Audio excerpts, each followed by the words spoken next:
Hey guys, Black Rose Duelist here, and today I have a deck profile of Kozmo's Post Bosch. Now this deck has been kind of a roller coaster because when it was first released, it was kind of a iffy deck. It was borderline top 5, but it wasn't really there yet. But with the release of Doc, the previous set, it got Dark Destroyer, Strawman, sorry there's a being in the background, you got Strawman, Dark Destroyer, even Dogfighter, and they got really good support in the last pack. And then it went from borderline top 5 to the best deck. Now, it's just so weird. It went from the best deck to kind of a Dragon Ruler format where it's kind of the lesser extent spellbook to Pepe's Dragon Ruler.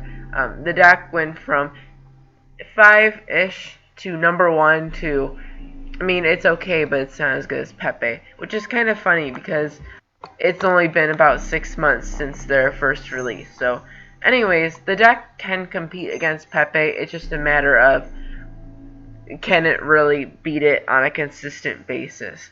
And the answer is kind of, if you know how to play the deck and you have the right build. I'm not saying this is the number 1 build. I am confident in this build. It's just I'm still getting used to the new cards that just got released, which are pretty good. They're just not as good as the crazy good support we got in the last pack.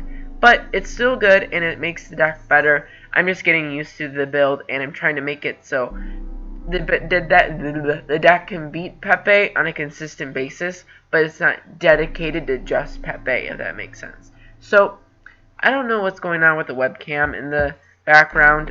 It's supposed to show my beautiful face, but instead it's just blackness, so I apologize for that. I'm trying to type Black Rose Duelist in the top right, but as you can tell, I'm not in school for one day, and my spelling just goes away. So we're going to go into the things that matter, which is Yu-Gi-Oh!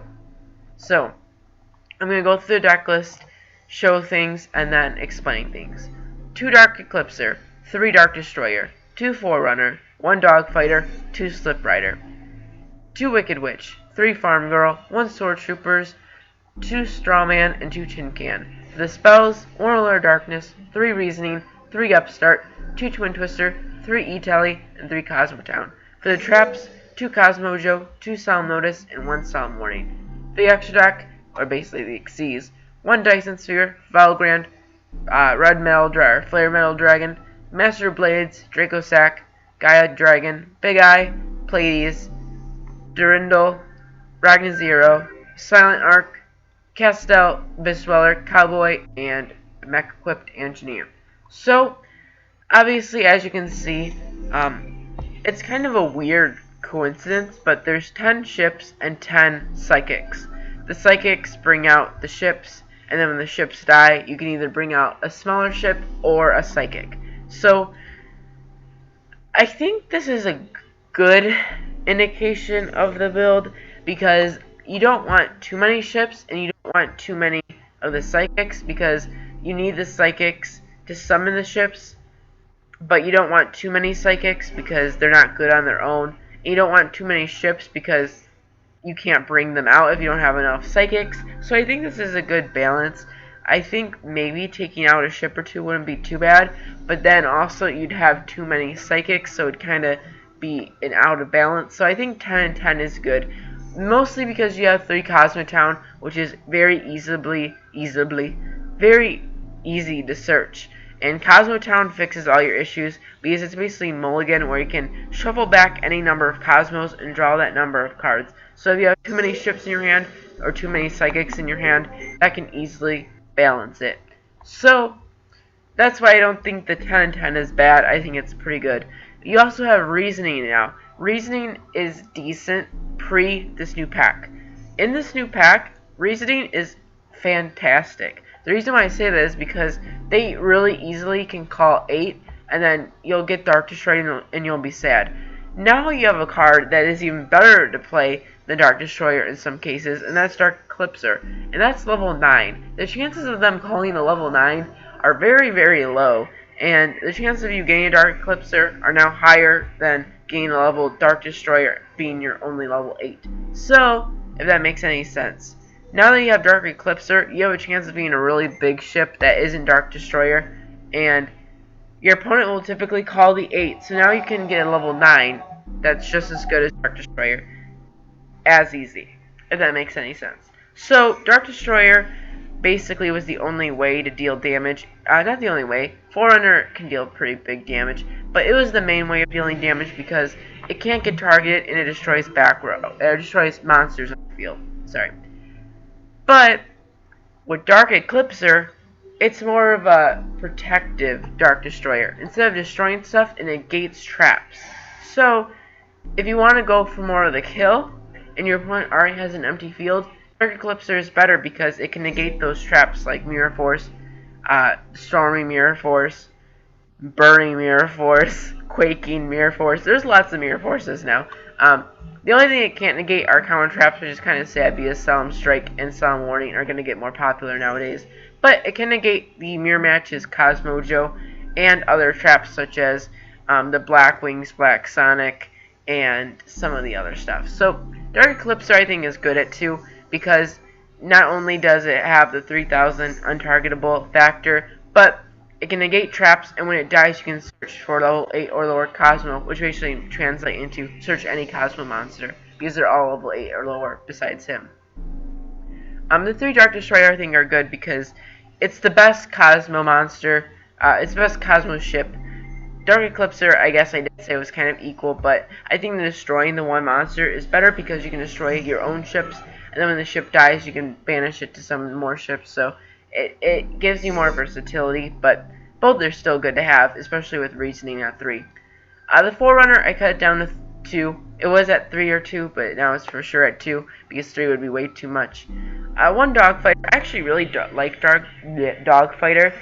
It kind of gives you a balance against the Pendulums in a way, because Pendulums spam all these monsters. You can kind of spam the monsters back at them. Slip Rider is very good at 2. It's basically your MST of the deck that isn't Twin Twister. For the monsters that aren't ships, we have 2 Wicked Witch. I cut out Good Witch for Sword Troopers. Sword Troopers' new effect, or it's a new monster. It doesn't just randomly get a new effect. You can pay 1,000, target a Psychic Kozmo in your grave, special summon it. This is by far better than the Good Witch effect, because the Good Witch effect is a Book of Moon, which is kind of outdated in this format, especially because you can't really target things anymore. Being able to just go Sword Troopers, special summon a Farm Girl, attack with both Farm Girl, search, banish Farm Girl, banish Sword Troopers, that's like another OTK right there.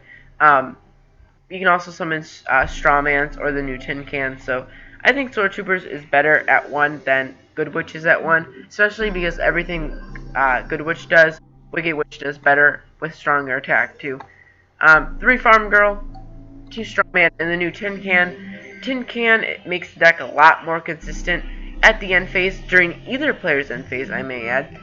You can pay 500 life points, reveal 3 Kozmos in your deck, and your opponent randomly selects 1, so if it was real life, you can shuffle it up and they randomly pick a face down 1, or you can roll dice. 1, 2 represents the first card, 2, 3, 4 represents the second, and so on. So you're able to search a Kozmo every end phase, that includes your opponent's, and then the rest go to your graveyard, which fuels things for Dark Eclipser and Sword Troopers. So it really does boost the consistency of the deck, but also provides a way of kind of giving out bait, because you have to normal summon him, because if you special summon him off of E-Tally, the E-Tally banishes him at the end phase before he can search, so you can't really E-Tally him for his effect, but you can make it so you can have a 0 attack monster that searches something during every end phase, and your opponent is going to try to kill it, but you're going to have a ship or another Kozmo in your hand, because you can summon any Kozmo from your hand because it's level 2 or higher, and you have 18 of those right there. So Tin Can's really good. Allure, because now you have lots of darks because of Dark Eclipser and Dark Destroyer and Dogfighter and Sword Trooper and Wicked Witch. Actually, I think more darks. 3 Reasoning, like I explained. 3 Upstart Goblin to help the consistency. 2 Twin Twisters because it's better than MST. The 3 E-Tallies are still really important, especially now because you have Sword Troopers and Tin Can. The Cosmotown helps with consistency and also adding things. It's just crazy. The new Cosmojo. Okay, Cosmojo is fantastic because number 1, it doesn't target, so in the mirror match it's very, very important. Also, it's a good way of getting rid of your opponent's pendulums. And it's also a more of a offensive card if you think about it instead of defensive. Because during your let's say you're in the I can't talk. In your battle phase, you have a Dark Destroyer. Your opponent has 2 Pendulum monsters.